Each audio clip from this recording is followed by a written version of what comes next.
Welcome, folks, to your Reality Gurus, the show where we take a commonsensical approach to issues through complex conversation. You know, I'm your host, T. Cleve. Folks, listen, Government Shutdown Part 3 is the name of this episode, and I got my fellas with me.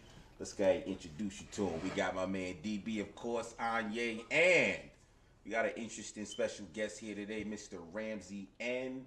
Ramsey N. How you doing this morning, sir? How are you?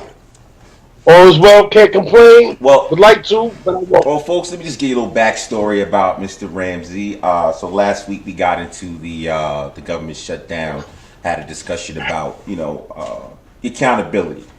At that point, who was at fault? Because government workers were no longer receiving their paychecks, and I got a little bit excited. I kind of discussed how I felt about some things, and he jumped in the comments and said a couple of choice words, and he was invited to the show.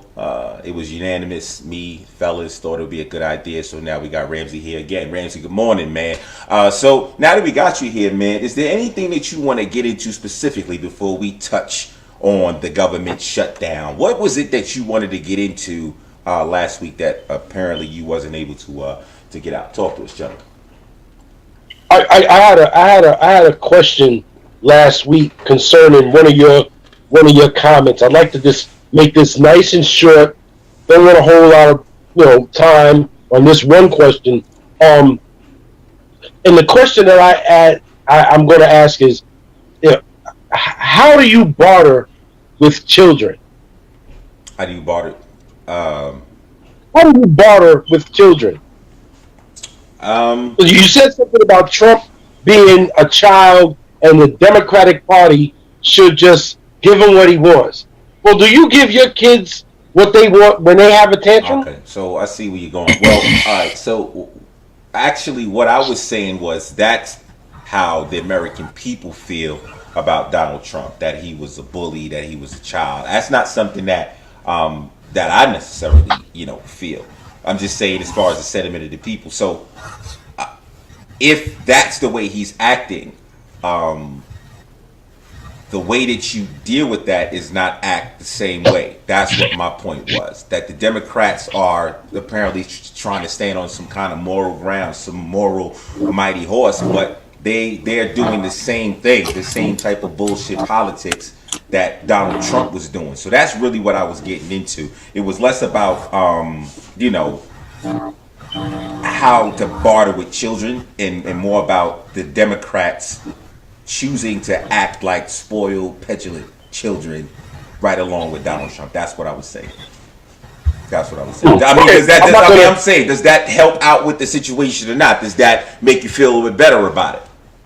I think that I've known you a very, very long time. Mm-hmm. I know that you know how to get around questions, and we both do that to each other.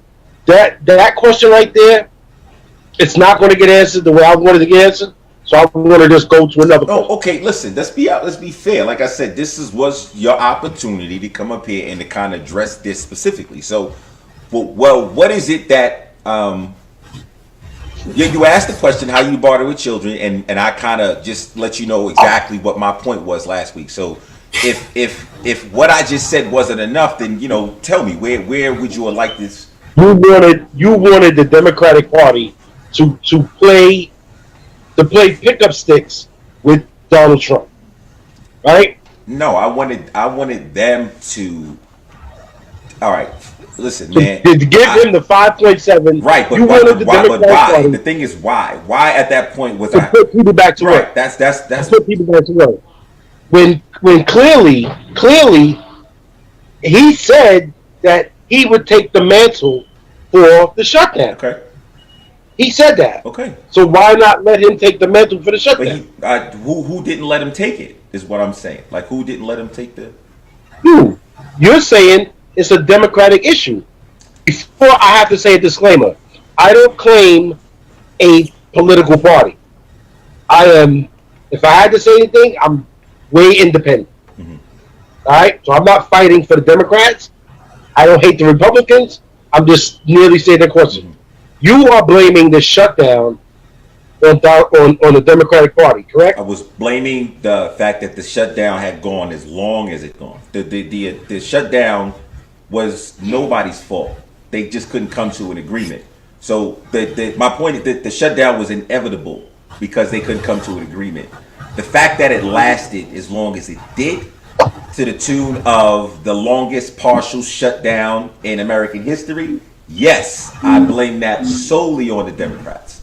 I don't even care if, with what we know now, that the government has been reopened temporarily for 3 weeks while they continue to negotiate funding for the wall, right? So this is not even really a victory for the Democrats. But I mean, Pelosi was seen dancing on YouTube, like as if this is some kind of a victory, even though that federal employees still may be subject. Well, before I go to 3 weeks, what I'm hearing is this pay period, they still may not receive their money. It may be delayed like 1 week or something like that. You understand? So what Yeah, well, the fuck is Pelosi doing dancing on YouTube? What's she doing dancing on YouTube? Spoke to a friend of mine. I just spoke to a friend of mine. He's a dog handler for TSA. They're only giving them 40 hours. They're only giving TSA workers back 40 fucking hours. So real quick, now that Anye, DB, real quick, based on what Ramsey just said about how much time did you guys actually lose? How many hours of conversation did you guys not get yet? That's supposed to be, sitting in the kitty somewhere waiting until they release it for you guys. How many hours we talking? Let's see. So you asked in total how many hours we didn't get paid for? Oh, only because saying that Ramsey's saying that an individual that he knows in the government is only getting credited for 40 of the hours that he missed. Yeah. That's what's up in the air, but it's uncertain right now. So ultimately, we haven't gotten paid for, I want to say, 160 hours right now, and that's plus all these other things that's in there with holiday pay, all this other stuff. So we haven't gotten that money. They're saying right now that they may give us 40 hours or them 40 hours straight pay, but they're not sure. They want to give. They're trying to figure out a way to give the whole pay, or it's all up in the air. It's not certain right now. So all right. So Ramsey, I see that you still don't feel that the Democrats deserve as much of the blame as that I'm putting on them. But again, like I said, 3 weeks. We're talking about mid-February. Federal workers could be running into the same problem again. Why is Pelosi dancing on YouTube? This is what I want to understand. We're still pointing fingers at Donald Trump. You still want, Donald Trump to have the responsibility because of all of this. Nancy Pelosi. Because of what he said. Because of what he said. He said, I will take the mantle for the shutdown. Okay, but he has in previous comments, he has said the president, the current president during a shutdown should go to jail. Well, then what happened with Obama in 2013? 2013, okay, Obama. 2013, the government was shut down. It didn't get to a point where government workers didn't receive a paycheck, but it did shut down. Correct. You feel that Obama should have been impeached because of that? And as I remember, it was for something. It was for healthcare, which is far away from a war. It was for healthcare. So all right. So you're saying that a president should be impeached during a shutdown only if it's for something along the lines of healthcare, not along the lines of border security or maybe a war or something like that. What I am saying is the severity of the shutdown.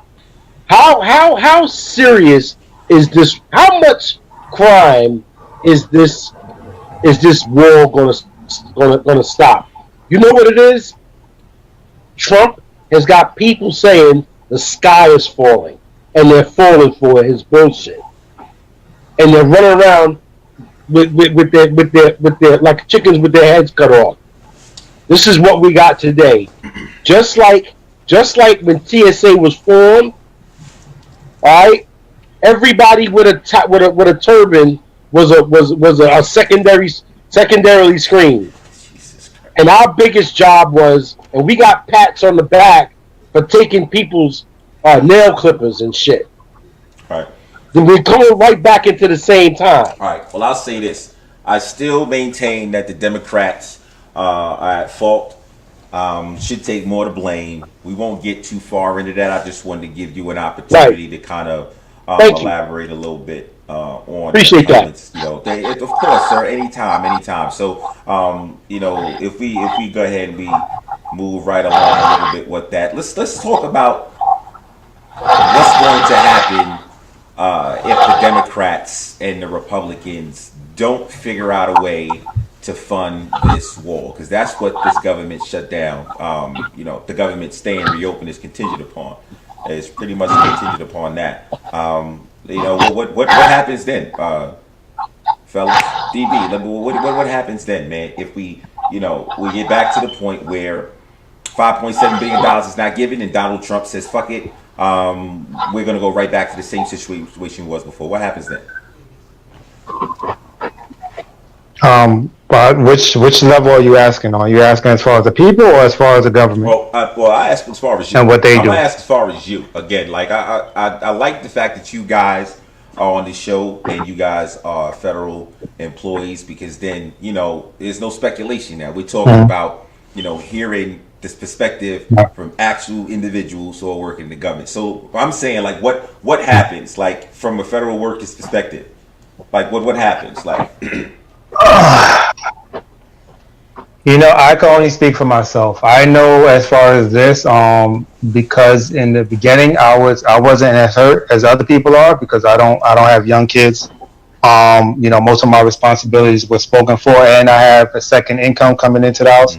Actually, 3 incomes, 2 other incomes coming into the house. That it wasn't as terrible as it could be. This is probably the same thing, because this gives you at least a 3-week cushion where you could plan a little bit more in ahead, and you could, the money that you're supposed to get, you're gonna get where you can actually create a better game plan. But it'll pretty much eventually go into the same thing.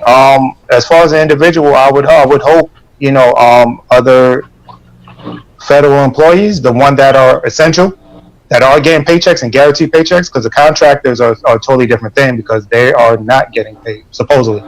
They're not sure where their back pay is coming, that they're still pretty much in the same situation. But those people that, you know, are essential, getting back pay, that you plan at least ahead of time. And you do that from now on, beyond the 3 weeks. Like, you got to start planning for yourself, because you're seeing that none of this is guaranteed. All the stuff that you said back in the day about having a good government job and having that job security, you see that could go just like anything else. It could go just like a private business that collapses. You know what I'm saying? So as for me, that's pretty much where I'm at with it. I'm thinking forward, way forward beyond just the 3 weeks. And I was thinking that before this situation, but this gives you an idea of what it would be like. So, Anye, what do you think people have learned, federal workers have learned from this situation? Do you think that some of these people are going to change their mindset, or is it just now that the government's back open, they're going to go back to being, you know, comfortable, complacent, and feel like their stability is there? How do you feel like? Well, maybe you've heard some things. What's going on? How do you think what do you think these people, the federal employees, have learned after this partial shutdown situation? I'm gonna tell you this: they've learned better money management, how to separate those needs from those wants, and how to get out of that dependent mind state. I would say this: if we knew that the government shutdown was over and this wasn't going to come back, I think that people would jump right back into that mentality of comfort and back into those old spending habits. But maybe it's good that it is happening this way, because, as Dan alluded to, people are going to be forced to prepare for when it comes again, because that reality is real. If you feel like you suffer from 1 month and you're saying that, hey, this next one could last for months on months to possibly even a year, hold up. I need to figure out a plan A, a plan B, a plan C, because all this government aid is not going to be out there for me. What am I going to do for me and my family? That's going to be the number one agenda. And, you know, going back to the conversation of whose fault is it, Trump or the Democrats or whatever. When people are worrying about survival, they don't give a fuck about none of that. It's, am I getting my money? If I'm not getting my money, I'm not gonna come to work. And that's what I've heard from a lot of my friends in the government, that hey, if this goes on for too long, I'm not getting paid. I can't come in. I got to bring some money in, and I have to do what I have to do. So, well, I mean, this is interesting because now I'm wondering how many entrepreneurs will this government shutdown breed? I'm wondering. I'm wondering if this 30 I day. kind of feel like it's not. No, go ahead, because that's pretty much the. I'm sorry. I apologize. No, go ahead. That's the question. You know Because the only thing. Yeah, I think the well, the issue I saw for me that kind of limits people from taking that next step to independency is the fact that we got a few concessions in between all of that. Like, we got people that was feeding us lunch. They was giving us sandwiches from other companies and all that. Every now and then somebody would try to toss you a few dollars. People were able to get food stamps and all this stuff. Like, it kept you just comfortable enough, right. where you took some of the pain and the cushion away. And I think that's some of the problem. Like if you could give somebody just a little bit, they don't have to go into full force mode. They still okay with getting that little bit. Like, I've seen people's mindset change Right. to and not fully like oh, I'm not getting a paycheck, but I got this, and I'm gonna move on this. But it was like, oh, I'm gonna get this, and I'm gonna be comfortable with it. Like, I've known people who've gone to the food pantry, and nothing against any of that, because there's free shit. Take the free shit while you need it, especially if you got kids and all that stuff. Right. But I'm just saying, as far as the mind state that comes with that, the fact as long as you're able to give somebody something and you're able to get it, that holds people off from going to the full survival mode. That mode, like, how I'm going to make this dough to feed my family, because I know I could go over there and grab it. Right. So I think it's not fully there yet. You know what I'm saying? If it went longer, then yeah, definitely. But I think that's. Let me chime in a little bit, G. Right. Speaking specifically on possibly inspiring others to become entrepreneurs, I think it's going to be very little. If they weren't already inspired before with what they dealt with, with the fucked up politics of the government, it ain't going to inspire them now. It may inspire thoughts, but more so what I'm hearing is, I got to get another job. So ultimately, I want to leave this plantation and hop on another fucking plantation. That's yeah. But just to take it even bigger, this should be a message for not just government workers, but for the American people. Of what time are we in as Americans? What is this country going to turn into? What do we need to prepare for when we're hearing statements like, state of emergencies and things of that nature? What do we need to be getting prepared for? Don't just think that this can only affect the government workers. What are the ultimate trickle down effects to it affects us all? So you got to understand that what we're living in an episode of The Walking Dead. You have been thrust into full survival mode. Yes. Now, how are you going to survive? Well, what they asked about this, the gentleman who said that they were only paying him 40 hours. What was his response to that? Knowing that it's a possibility that some of the hours he did work for, he wasn't going to get compensated for. Like, what's his plan? What is he learning from something like that? He's planning to go to work because he was just mandated. As I understand, they just signed every TSA worker to mandate to be at work. Or termination or something? What, like? Or termination. Okay. Which leads me to a question. TSA has a very weak ombudsman. They have no union. Are they not allowed to have a union? Go a little further. They got a union. They have a union though. They have it's not full. Like, you could choose to be in it or not, but it's not completely in the youth force, but they have some kind of union. Wow. Oh, wow. I listen. So you're talking about TSA specifically because that's where the gentleman that correct. Okay. All right. But I mean, just okay. So the reason I bring up the entrepreneurship side and how many of these individuals are going to start thinking that way. I got a little more of an optimistic, you know, outlook on it. I think that there will be a segment of, you know, that federal population, employee population, that will start doing some things. I mean, I'm almost sure. You know what I'm saying? I'm like almost positive, you know, that there's somebody that said, "The hell with this shit." You know, I stayed out of the private sector because the private sector, there was too much, you know, we can fire you or whatever. But the government, you know, we take a little hit on the income a little bit. But the one thing that you always thought you would have is that stability. Once you know, reach, let's say, whatever your probationary period is, you always felt like, you know, as long as you know, kept your nose clean and you was alive, you would stay there. These people are taking away these people's checks, man. And you don't know when this shit is going to happen. And it's all over bullshit, petty politics. So I'm almost certain that there's an individual, more than one, that's going through this shit right now that said, "The hell with this, man. I don't give a shit if I'm cleaning shit houses. I'm going to figure out a way to get out of this scramble here."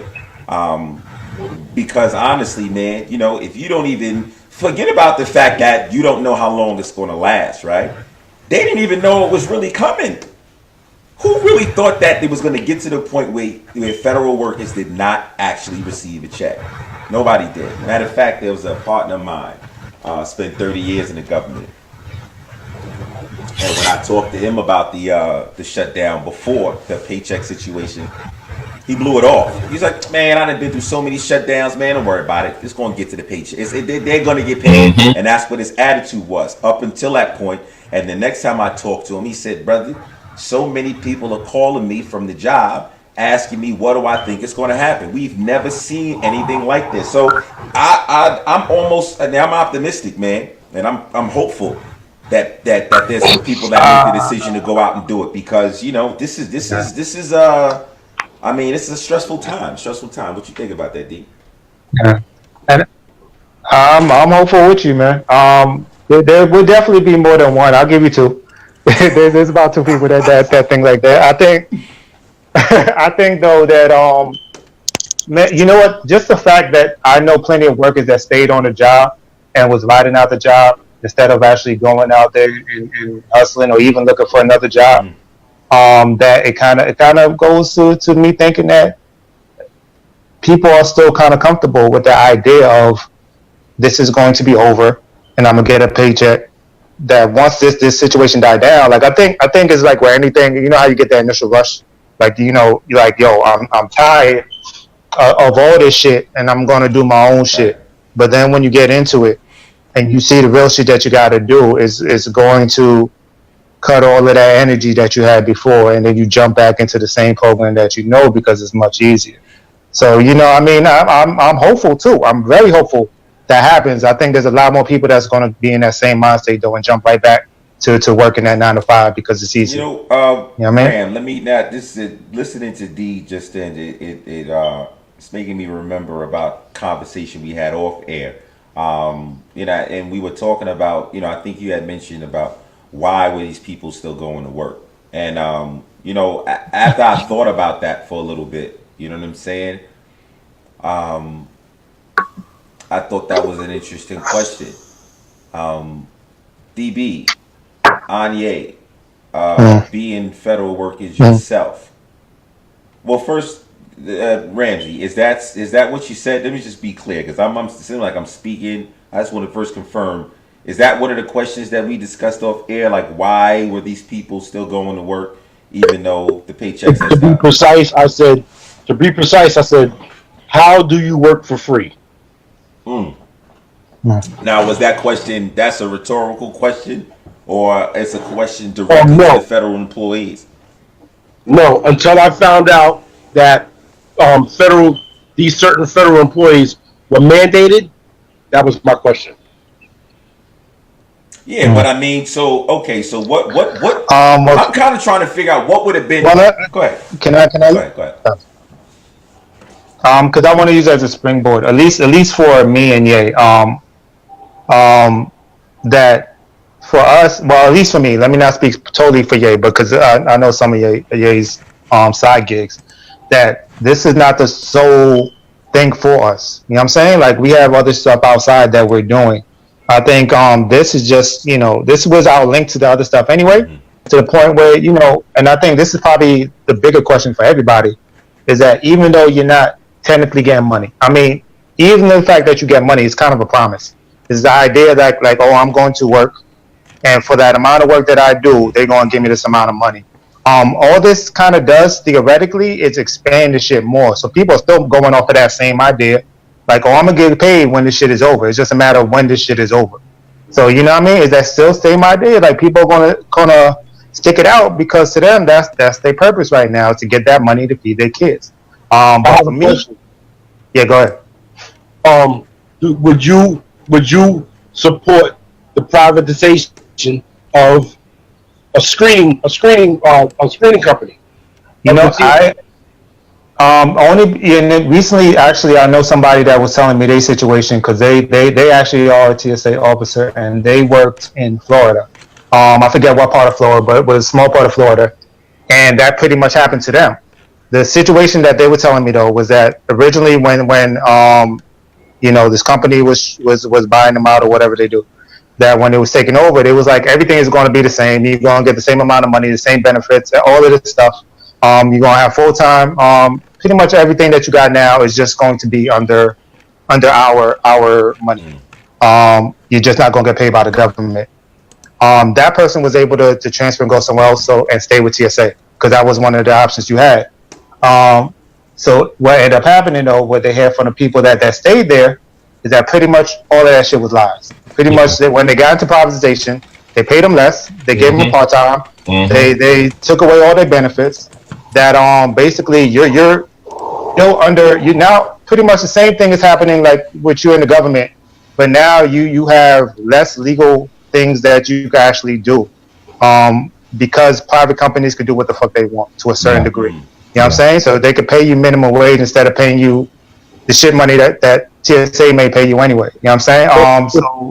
But it's kind of like you fucked but you fucked either way. That's pretty much it. Like, you fucked either way. Probably the same work that you're doing now, but there's no risk of not getting paid because of a government shutdown.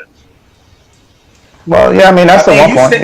But really, there's still risk. Companies go out of business, so you may not just lose a paycheck. You may lose your fucking career. You know what I'm saying? So I listen.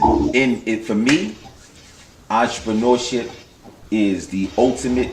That should be, the ultimate goal. If you are the type that are constantly having problems with, say, 9 to 5, right? Or whatever comes with it, whether it be government, private, doesn't make a difference. If you have some issue with the way that structure is, then entrepreneurship should be the way that you look. At least explore it, because it's a lot more responsibility, but it's yours. You get to control what goes on in there. And I mean, I'm pretty sure that's what it is that you're looking for. If you're in a 9 to 5 and you're finding fault with something, it's because you can't change it. So you get your own fucking shit, and then you can customize it and do whatever you want. Hire who you want, fire who you want. Make as much or as little money as whatever, man. Here's the thing, though, G, as we spoke about before, that's such a small percentage of people. That's such a small percentage of workers who have that mentality, who have that hustle. Everybody hates having a job, but there are only a very few that could actually be an entrepreneur.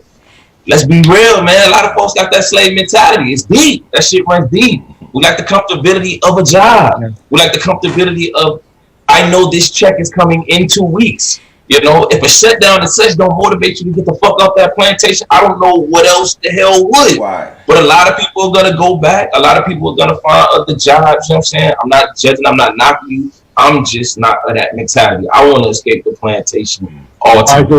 But that was my mentality much before any shutdown that I ever experienced, because I want to have full control over my destiny, my financial livelihood, my family's finances. There's so much more offered to me in my own business than working somebody's job. Yeah. Well, I'm just a number and I could be replaced. Yeah. So Yeah. DB, what are some of the things that kept you focused while the shutdown and stuff was going on? What are some of the things that helped you occupy your time and not let the all of the media attention, the shit you was hearing from work, kind of consume you? Yeah. Well, I'm not gonna lie, it did consume me a little bit, and there is that little bit of That's anxiety because honesty. you got that That's uncertainty honesty right there. regardless. That's But the honesty. thing is, like I said, I was there, you know. But what keep me structured at all times, regardless, is what I do outside of work. I mean, that's pretty much what work is for me anyway. It's getting that paycheck to do shit outside of work. I'm not that person that thinks that I'm going to be here for 20 years and retire and then live my life. I'm building outside of that. So all this allowed me to do was to focus more on that. Right. All this allowed me to do was to make my plans move up a little bit more.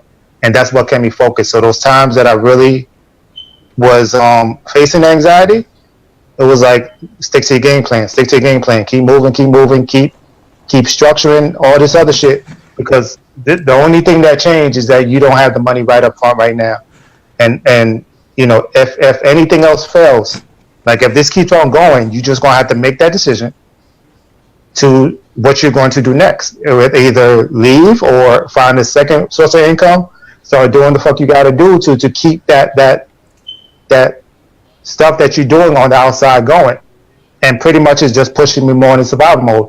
I became comfortable with the fact of being uncomfortable. And I think that's what people gotta do. You gotta get to a point of realizing that once shit hits the fan, you either got two choices: you either surrender or keep moving and keep fighting. And that's what I got comfortable with. That regardless of what happens, I'm going to have to make a move. So why even fucking worry about it? Just go out there and make it and do it. Shit, get off the pot. Real simple, man. So who agrees? DB agrees that federal workers will still be under a strain until their paychecks kick in. Yes, I agree with that. I mean, they'll be under strain after. They just won't notice it. Yeah. I mean, you're constantly under strain. So how do you think It's just that? How do you think that strain? Because we're talking about security. You see what I'm saying? And if I'm concentrating on security, then how do I concentrate? If I'm concentrating on whether my job is going to shut down, then how do I concentrate on security? Listen. You don't. I'm gonna say the people around me, the moral was down so much. Like the work environment that I was in, that energy was just as harmful as the anxiety that I was feeling. Like people are not motivated to because you don't know you're making it. They're not. They're not. Like people are not focused on that. They focus on how to survive. I just don't. I mean, honestly, man, I don't know what the majority of federal employees are going to do if, in the event that these Democrats don't make this shit work as far as this negotiations. Like I said, the Democrats are the worst political negotiators ever. I don't think the fact that people are thinking that this is a victory for the Democrats tells me that they're clueless. You got to pay attention to what's fucking going on here, man. Donald Trump is still in the catbird seat. He's still in the catbird seat. Still in the catbird seat. How? How is he? Because this thing could flip. This thing could flip it could flip, and the whole truck could turn over on the Democratic Party. You understand what I'm saying? It will. It will. Because if Donald, here's the thing. This is what my issue is. If Donald Trump gets 5.7 billion, then it makes the paycheck that the federal employees, look, they lost that shit in vain. This is what I'm trying to explain. Like you might as well have given up way before if you was going to give it up afterwards. So I don't know what it is that they're going to do. If Pelosi continues, with this standing their ground shit and using, federal employees as the bait, or I mean, I don't know, man. I could see Donald Trump just turning around and in this 3 weeks here, if they don't give him the money, just turning around, declaring that state of emergency and getting the $5.7 billion that way. You know what I'm saying? Now, at what point? Now, who would have egg on their face after that? If that actually happens, who would have egg on their face? Now these federal workers suffered, still suffering, and he got the 5.7 billion by way of the state of emergency little provision. I thought we were getting away from. I thought we were getting away from those conversations and away from the fault of laying blame. Oh, well, okay, all right. So let me The apologize. fart has been let. The fart has been let. The whole room stinks. Listen.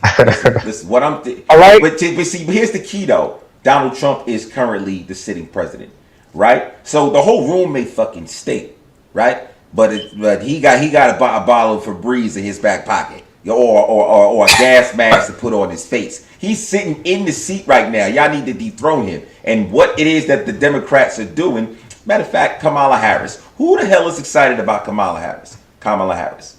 Any of you guys? I'm excited because I think she's a very attractive black woman. That aside, what's that going to have to do with her with her politics? What does that have to do with politics? Are you getting ready to take another jab? First of all, my stance has already been made. It just, I mean, okay, so I think I've beaten the Democrats to a pulp already these last 2 weeks. We understand how you feel, correct? I think everybody in Facebook land understands how the reality gurus thinks regarding the government shutdown. Correct? Correct. I would hope so. Why are you reiterating this? Because we're talking about, right? Because we're trying to create controversy. All right, so basically we know that because I feel like we're going to revolve around this a little bit. I want to move on. Here's the thing. So we already know. Well, let me just jump in because well, let me talk about myself. I really, at this point, don't even give a fuck if you get the $5 billion or not. I think it's my idea, but put it like this: like so much shit you hear, like as far as now, like people talking, Democrats talking about giving him the same amount of money just for different things. Is like there are ways around it where people won't give a fuck. It's all politics at the end of the day. So basically, if that's what y'all gonna do, then fucking do it. If it's a matter of just naming. Basically, instead of war, it's border security. Then do the shit. Like it's kind of just now you are playing with people's lives to that point. But the point I want to stick with that people got to make that decision. People got to make that decision about what you're going to do right now, as far as your job, in case that shit happens, and if this shit really affect you that much, what you're going to do when it comes time to actually vote. Are you going to pick the Kamala Harris or the 20 other fucking Democrats that are starting to run, or you're going to go back to Trump? You know what I'm saying? So it's pretty much y'all. It's up to y'all. Y'all have to make the decision on what y'all do. Yeah. All right. So I mean, I'll end it with this because we already made it clear that only 5% of the population in this country are entrepreneurs. So that means that our audience may be comprised of some of that 95%. So that 95%, if they don't have any aspirations of being their own boss, to being an entrepreneur, running their own business, then I feel that it's irresponsible if we don't give them an alternative. And the alternative is to learn how to demand more from the party that you identify with. That's really what it is. That's really what my point is. If you're going to be an employee, you're going to work for the government, right? Learn how the government structure, the political structure works, so that you can gauge and kind of see what the fuck is getting ready to go down. And in a paycheck, you don't get to a point where you don't have a paycheck, and now all kinds of shit is hitting the fan. But folks, I ain't gonna hold y'all no more. We had a decent show. Let me go ahead and thank my man Ramsey for coming through and giving his little spin on the shutdown. We broke this down a little bit. Hopefully, after the 3 weeks, the Democrats can kind of figure out a way to be a little better with their negotiations with Donald Trump, so that the government being reopened, it stays that way. Again, thanks to my man DB. Folks, if you liked any of this content that you hear today, be sure to go to YouTube channel, Reality Guru /YouTube, and go ahead and subscribe. I'm G Cleve, Reality Gurus. Take care.